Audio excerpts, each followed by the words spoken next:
And that's what I connected with when I did that exercise. So there was two things that I did. I connected with what I saw as the essence of my energy. And also I kept asking the question, what am I? What am I?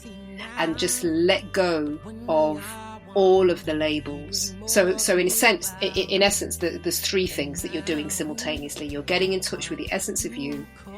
You're asking the question, what am I? Continuously.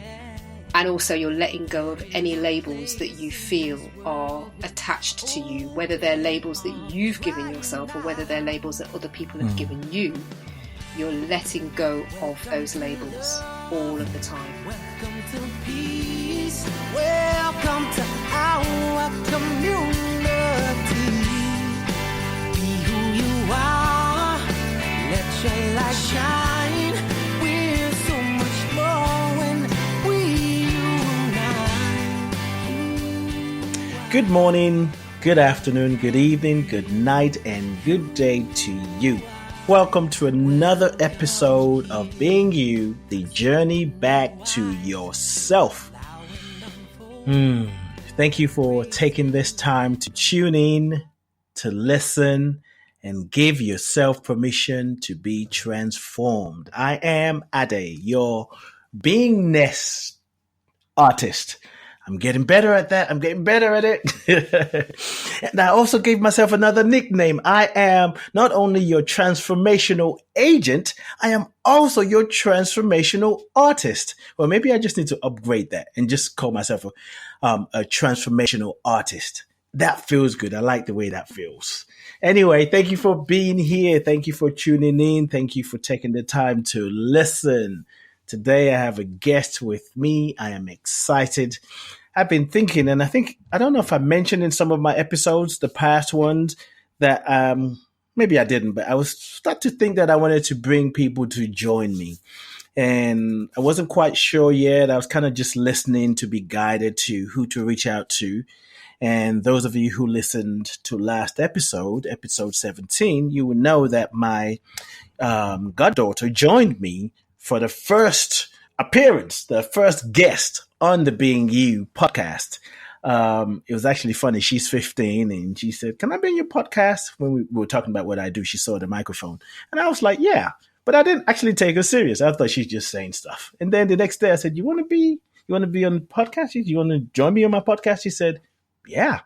I'm like, all right. So she was spending a week with me. So we had a good time and it was so refreshing to hear, as I titled it, to see life through the eyes of a 15-year-old.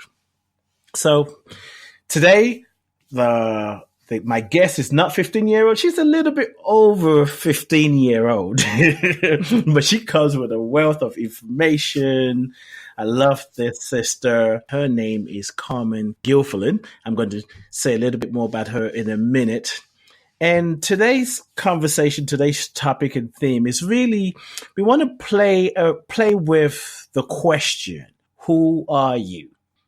Who are you? So Carmen and I are going to talk and I'm going to ask her some questions. I might add my 2 cents, but it's just, I want to invite you to think of as you listen to our conversation or the questions that are asked. Carmen can even ask me a question. She can interview me. That will be different.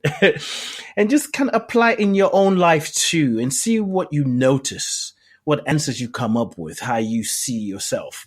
Because being you is about how you see yourself, how you see the world, and how you see yourself in the world. Carmen is a life coach. She's a Reiki practitioner and an established trainer and speaker and specialist in personal and professional achievement. And she lives in the United States now, in the United Kingdom, specifically Leicester, right? You're in Leicester, right, Carmen? I'm in Leicester, that's right. Cool, yeah. So we're city neighbors. Welcome to Being You, Carmen. Thank you, Ade. Pleased to be here, and thank you for inviting me. Oh, you're very welcome. So let's jump right in. Your name is Carmen, right? Your first name is Carmen. It is. And I know you didn't plan for this. You didn't know this is coming, and I intentionally didn't tell you because I know it's going to bring out the juiciness of this conversation. Okay. What is the meaning of Carmen? Actually, there's two parts to that. What's the meaning?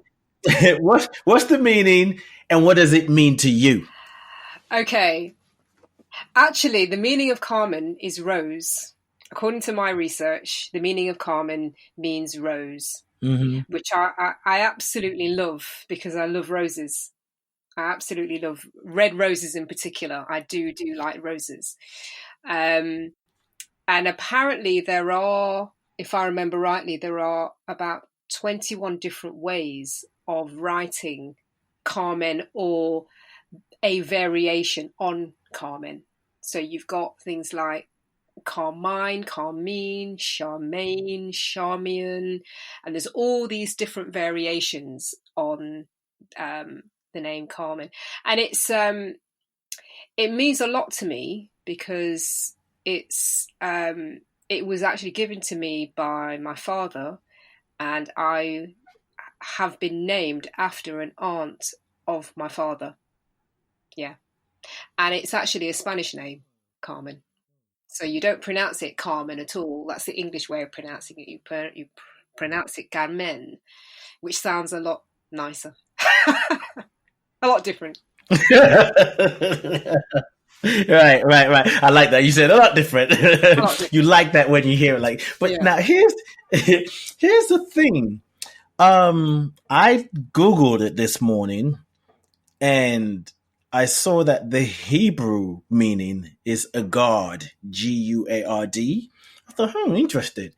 And then it had the Latin meaning, which is a song.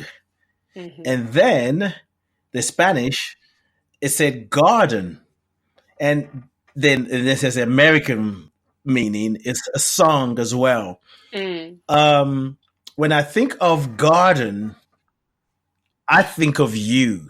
Okay. Because you have a lot in your garden that you share with people.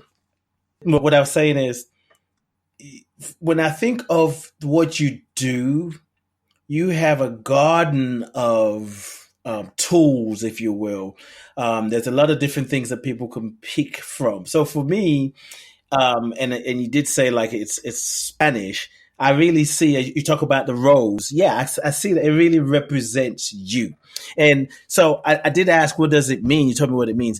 I was going to ask you is, what does it mean to you? How do you live that out? Yeah. No, I know what you mean. And it's interesting that you use the word garden, because for me, a nice garden, a beautiful garden has an array of different plant life in it. And that's kind of where I'm at. I'm expanding the services that I'm offering people, the different services that I'm offering people as I'm expanding as well. So I'm growing as an entity within my own garden, and as I grow, I'm actually putting bringing other plant life into my garden, and those plants, those individual plants, are growing with me. And I'm also taking the people that I work with me on that journey as well. So one of the reasons why I like what I'm doing is because as I grow, in whatever way that is, I'm able to take people with me on that journey. And I absolutely love that.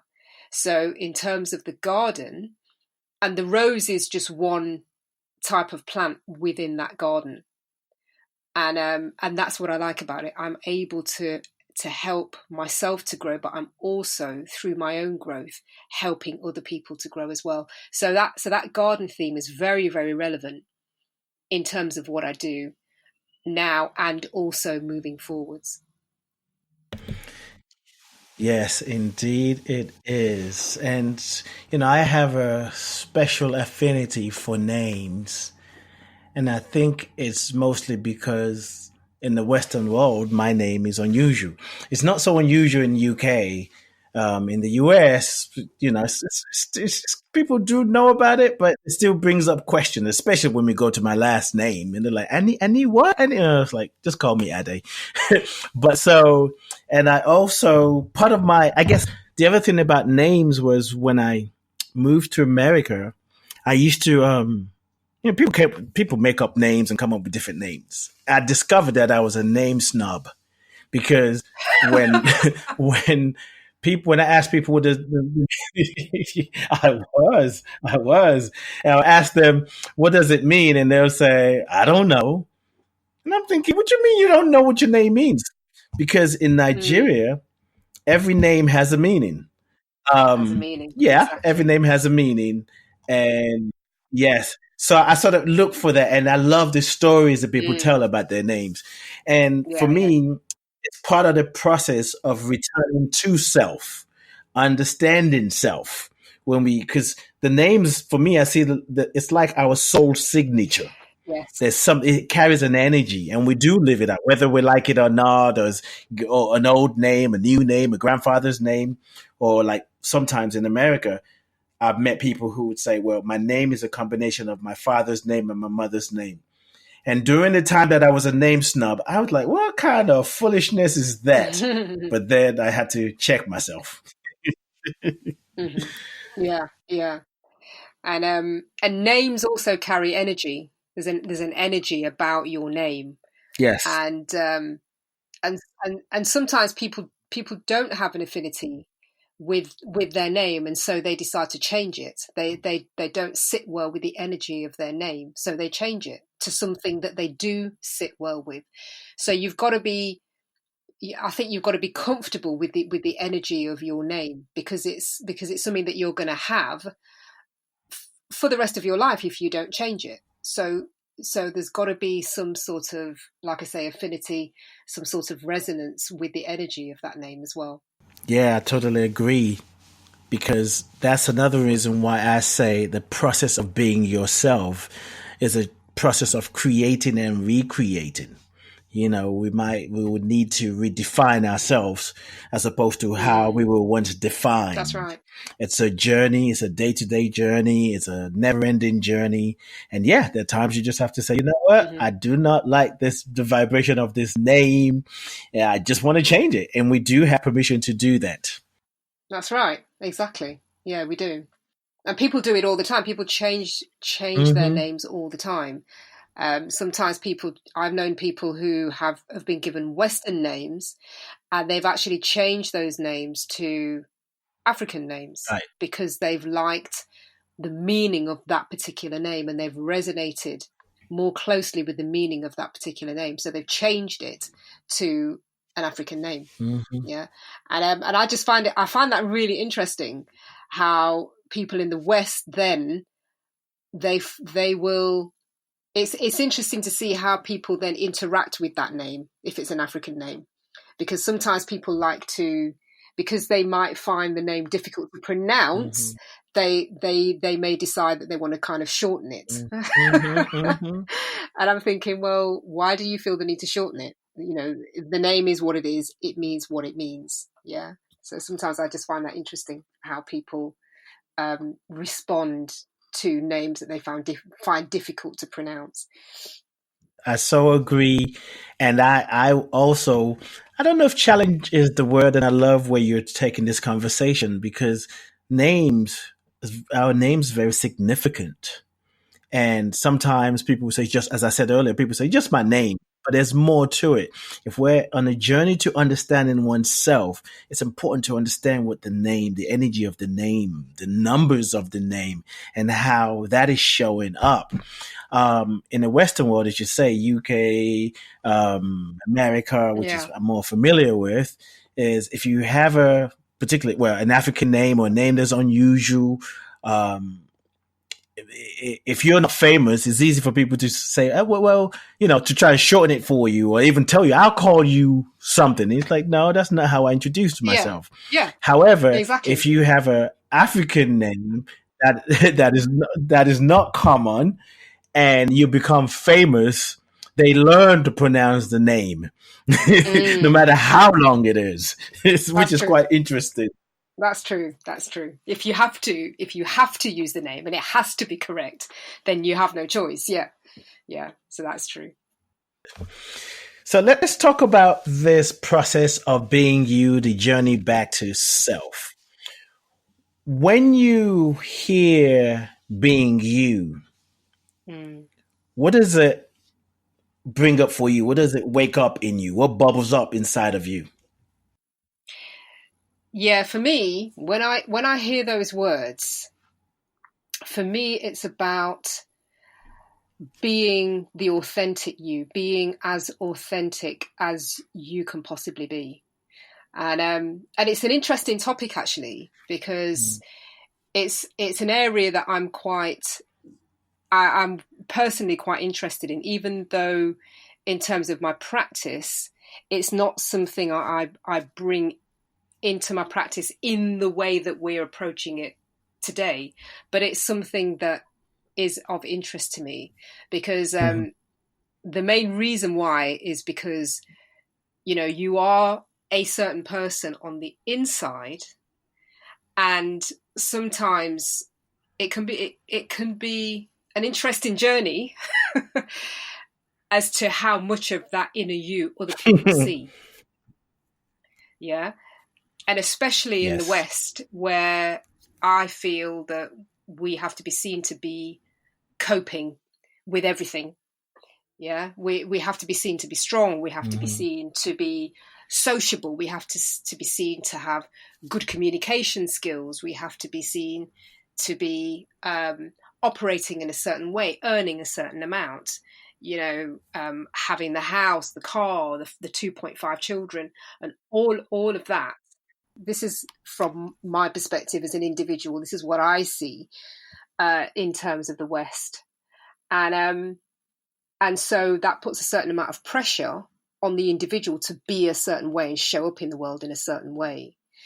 And I just wonder sometimes how authentic we all are underneath. We come across in a certain way, and we live our lives in a certain way. And sometimes I wonder how authentic we are, whether what people see on the outside is really what's going on the inside. And so when I hear those words, they're the kind of things that spring to mind for me. It's that journey towards being the most authentic person that you can be. And it is a journey, it is a process, because I'm personally on that road. And I made a decision a few years ago now, actually, where I was going to start to open up a little bit more and a little bit more and a little bit more and a little bit more, just on an ongoing basis, because years back I would not share. I would be very reluctant to share what's going on inside, very, very reluctant, even to people close to me. And over the years, what I've started to do is to just share just nuggets, just small nuggets of things. It might be what I've done that day. It might be how I've responded to a particular person. It might be what I'm thinking. It might be what I'm planning. But they're just small things that I would have normally kept to myself. I'm actually starting to share more, and through that process, I'm finding that I'm starting to open up and become a lot more open than I was, 10, 15, 20 years ago, when I would only open up in writing. I wouldn't open up to anybody else. And it's just been very interesting. It's just been a very, very interesting journey, because, and it's still a journey, because it's not a natural thing for me to do, to kind of open up. But the whole point of doing it is to start to move towards that place of being as authentic as I can possibly be out there in the world, and just be as open as I can possibly be. out there in the world, so that there's less of a rub, there's less of a conflict between the Carmen that other people see and the Carmen that is deep within.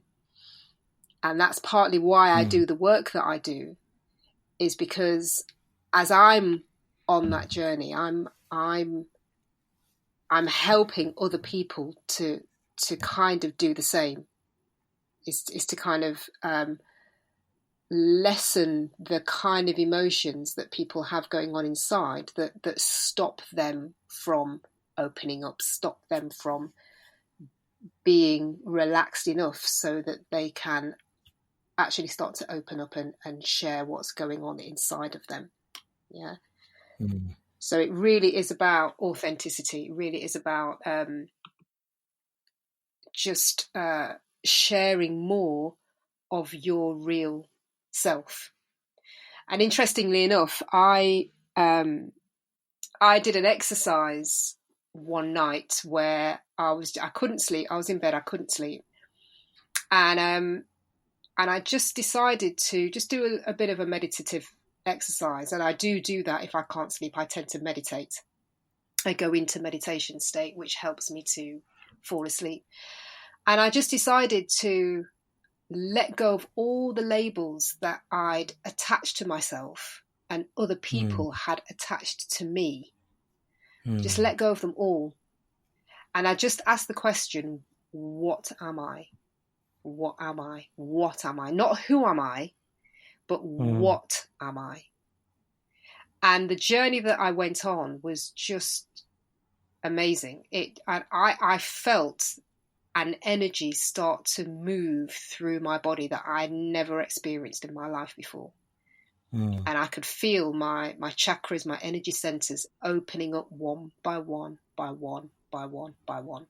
And I knew that I was connecting to some very profound force, whether you call it the universe, whether you call it life force, whether you call it God. I felt that there was a really strong connection in that moment taking place. And I thought that was a really interesting experience, a really interesting exercise to do, and a really interesting experience that I had, because I was letting go of everything, all of the labels that I had placed on myself, all of the doubts and all of the ways that I saw myself, the filters through which I was looking at myself. I let all of that go, and I got in touch with what I described as my pure essence, just my pure essence. And that was probably about a year ago. And since then, that experience has helped me to open up a lot more than I have done in the past. Yeah. Ooh, you laid it on me because you answered questions, you were addressing things that I was going to ask later. I was like, oh, she knocked that question out. Oh, she knocked that one out. I'm going to go back to that. No, she's spoken to it. And I love where you've taken us. I love it. I'm grateful for it. I'm smiling because, and I think I'm still going to ask some of the questions just to kind of tease out more.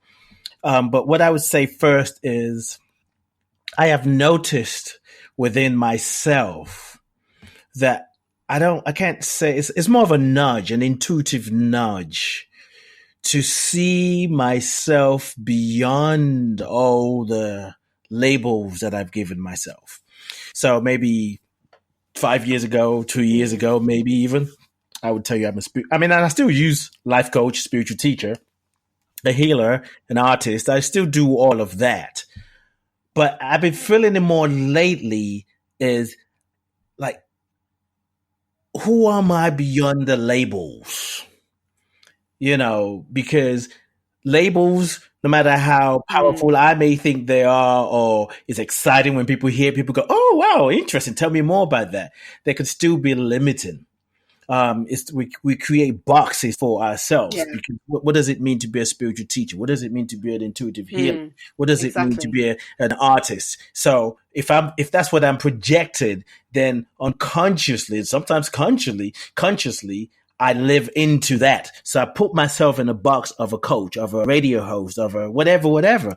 So I've been finding myself kind of like beyond that, and I'm noticing there's a sort of spaciousness that's slowly happening. And I feel like I'm giving myself permission to step out a little bit more, to discover what I probably would have discovered if I wasn't willing to look. It's almost like I'm using an analogy of a house. We did it before we started recording. And I like a house as a good description because everybody can relate to it.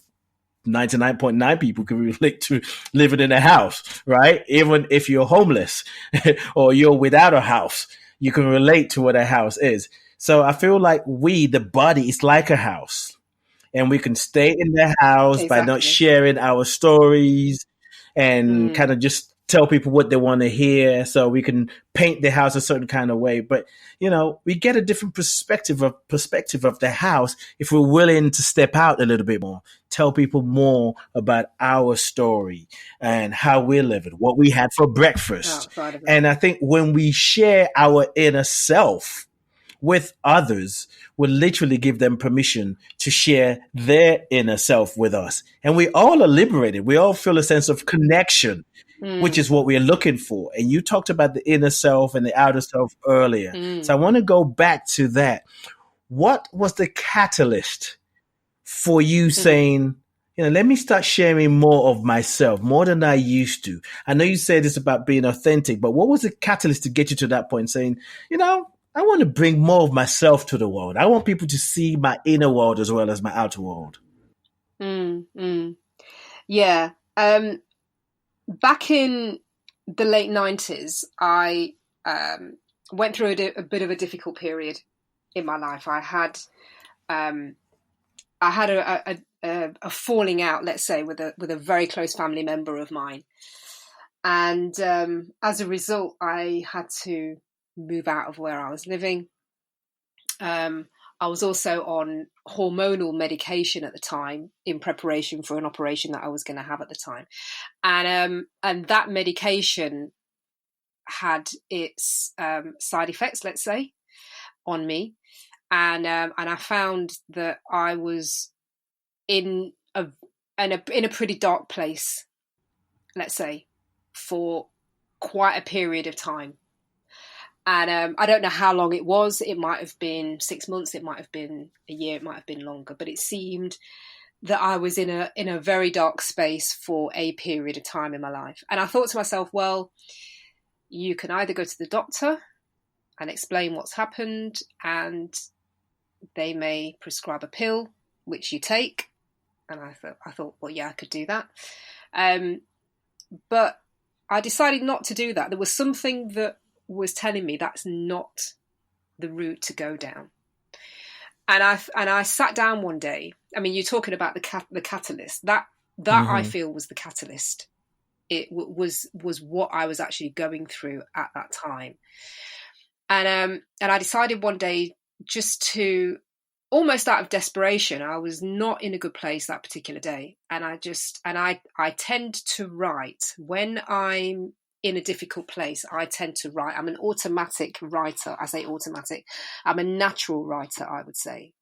And I just sat down. I got a few sheets of paper, and I sat down and I just wrote down everything that I could think of that I liked about myself, which was a good thing to do because at that time I didn't really like myself very much. So it was a way of trying to kind of redress that balance in some way. So I sat down and I wrote down as many things that I liked about myself that I could think of.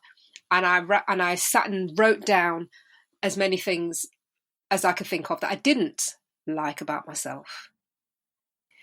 So I ended up with two very long lists. I mean, it took me probably about an hour and a half to do.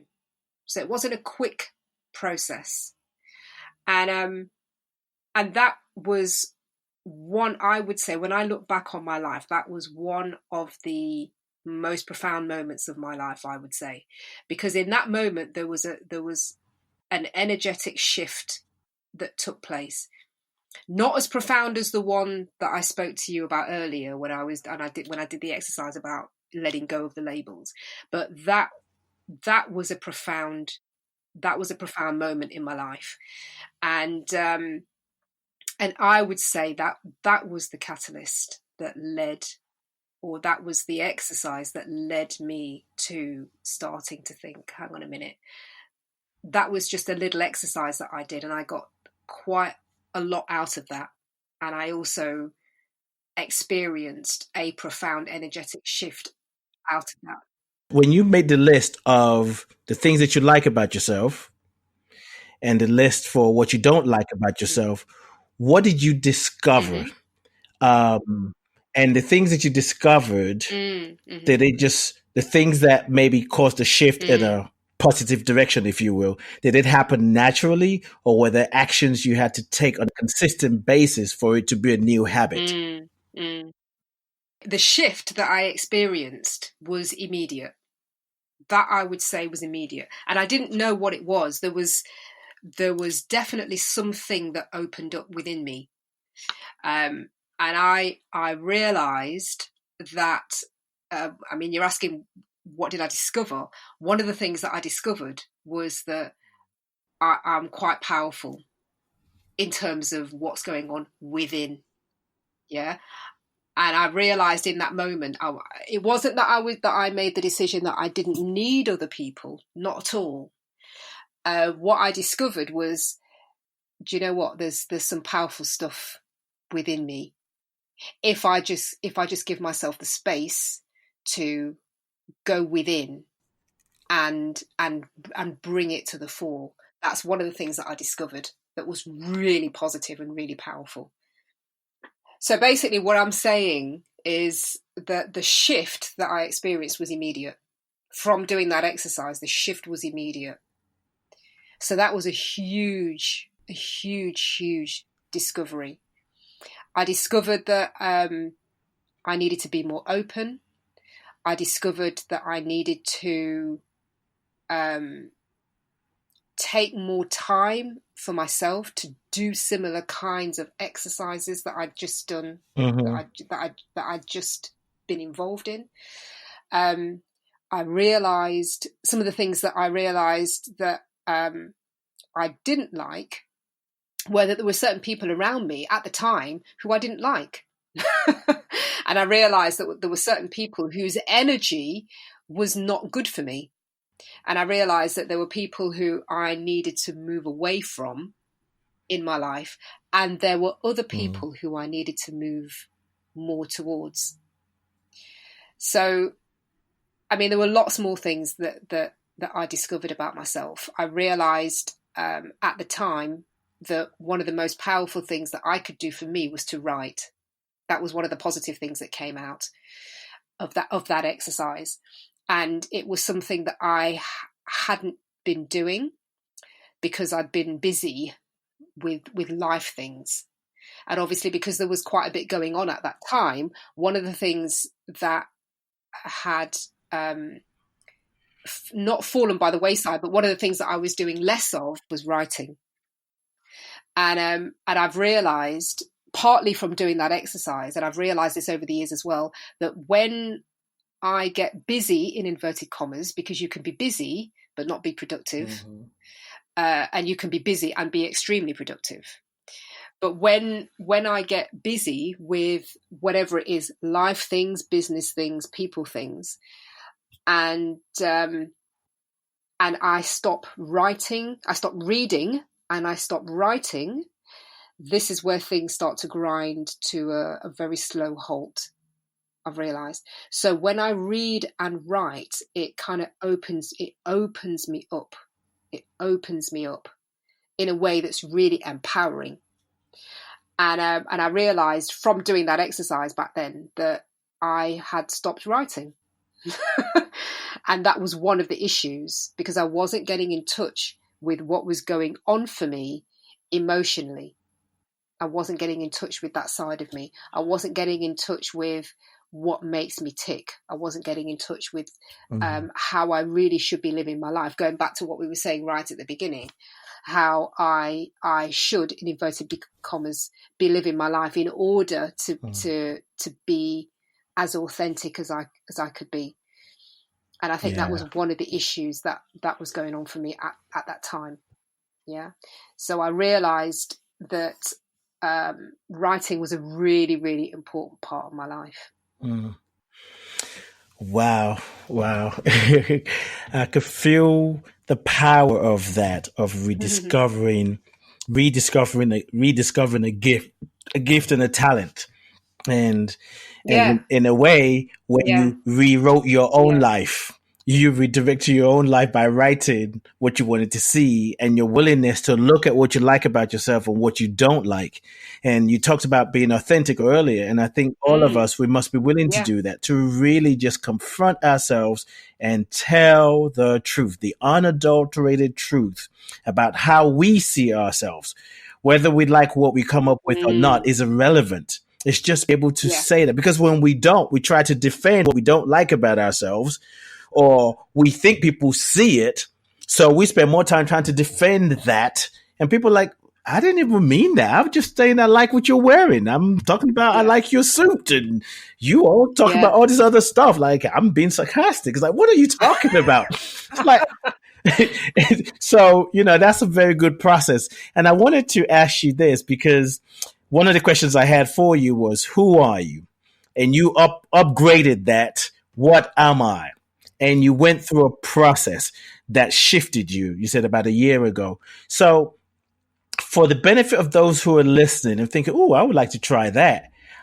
Is there a certain steps that you took, or you just asked a question and just wait to see what comes up? What am I? Yeah, the way that I did it was to literally just ask the question. And also what I did was to, it's about how to describe this in a way that it's clear for the listeners. But what I found most effective in terms of that particular exercise was to kind of sink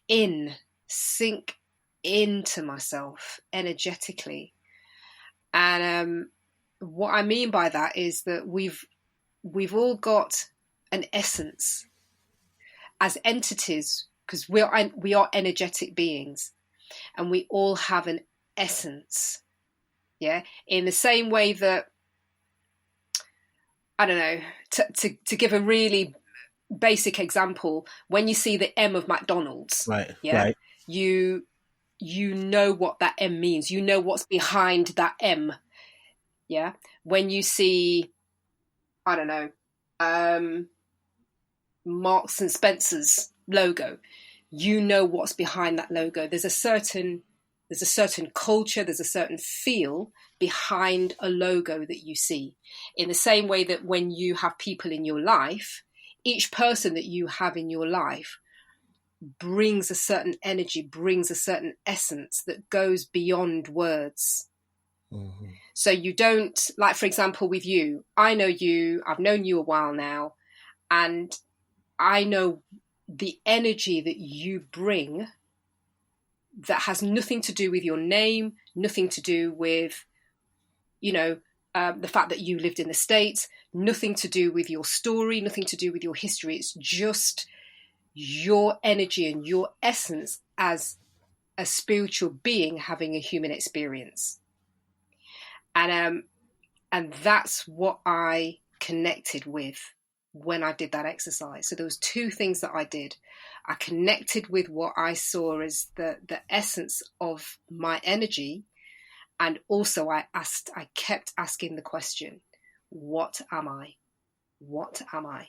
And just let go of all of the labels. So in essence, there's three things that you're doing simultaneously. You're getting in touch with the essence of you. You're asking the question, what am I? Continuously. And also you're letting go of any labels that you feel are attached to you, whether they're labels that you've given yourself or whether they're labels that other people have given you. You're letting go of those labels all of the time. And the other thing I would say is give it time. It's not something where you kind of set your timer for 20 minutes and that you can do it that way. But to benefit from the actual exercise, it would be good to do it when you have time, when you've not got anything else scheduled in for the rest of the day. So at the end of the day would be a really good time to do it. Or like I was saying earlier, if you find yourself unable to sleep, that's a really, really good time to actually do it. And it can be very, very profound. Very, very, very profound.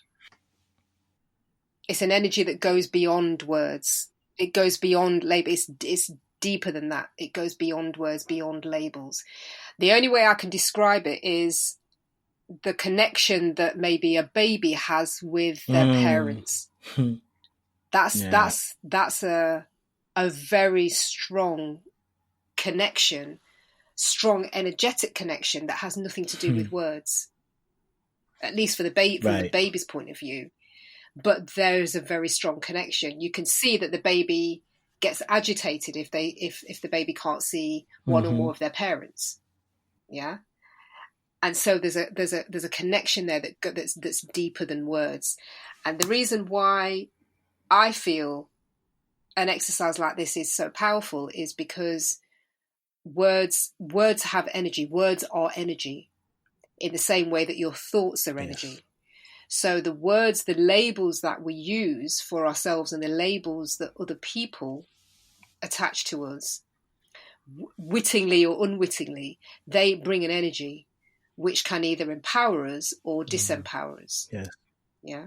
And so that's why sometimes doing an exercise like this where you let go of the labels, including your name, that can be really profound, because you are actually getting in touch with that pure essence that makes you, because you're the only you on the planet. So because your name holds its own energy, and when you say your name, there are memories attached to that name. There's a feeling attached to that name. So there is stuff around your name when you say it. So you let go of all of that. You let go of all of that so that you are just connecting with the essence of you as an entity. So you just become a living, breathing entity. Yes. And that's it. And the essence that you bring, in the same way that a rose has its own essence. Any other plant life has its own essence. An animal has its own essence. That's what you're doing. You're just getting in touch with you as an entity with your own essence. Yes. The you before you were born, the you before your parents put their eyes on you. Yeah, I feel that. That's exciting. Yeah. You're right. I mean, you and I have talked about this interview, and I had some things in mind. But what I also brought to this conversation was a deeper sense of openness and space, like not trying to mold our conversation and go back and forth with you and how it's going to go. I wanted us to come together, and for me to see what unfolds, what comes up, what's birthed. And I'm sitting over here, I'm just full of energy. I'm smiling. I feel fed. And I feel like I just want you to keep talking because I'm just loving it. And it's like, okay, we got to wrap it up. And like, but I don't want to end. And it is also so delightful. Really, it is so delightful to hear this side of you, because you and I, we've met, we've talked, but we haven't had an in-depth conversation where we sat and talked for about an hour now. So for me to hear you now and really feel you, it's just like, oh my God, this feels good. So thank you, thank you, thank you, thank you. Mm. You're welcome. You're welcome. You're welcome. So listeners, I have been talking to my dear sister friend, Carmen Gilfilan. She's a life coach, Reiki practitioner, and an established teacher, speaker, and specialist in personal and professional achievement. She lives in Leicester in the United Kingdom. Her website address is stimulus.uk.com. That's stimulus.uk.com. When you work with her, she's going to stimulate something in you that will stay with you forever and ever. You never know what's going to come up, but what I can guarantee is you're going to fall in love with yourself because you're going to discover much more about yourself before you went to see her. So, Carmen, anything else you want to add before we release this conversation? Just wanted to say thank you for the opportunity to have this conversation. It's been amazing. I've loved it as well. So I'm really glad that you enjoyed it too. Yeah. So I just wanted to say, thank you for giving me this opportunity. And if any of the listeners want to get in touch with me, I would be really, really happy to hear from you. Mm. Yes. Thank you. And listeners, thank you for tuning in, for listening to another episode of Being You, the journey back to yourself. Don't forget to subscribe to the podcast and rate it. Continue to tune in to yourself, continue to listen to the guidance, and when you do, you will be transformed. Check out my website, lifecoachade.com, lifecoachade.com, and sign my mailing list. We are getting ready to release this conversation with our theme song by John Stringer, which is You Are Welcome Here. Carmen has shared a lot of tips, information, insight, and wisdom, how you can welcome yourself back to yourself so you can show up whole and complete and authentically. I love you. I bless you. I appreciate you. And I thank God for you. Peace and blessings. There is a place in this world with open arms right now. Welcome to love, welcome to peace.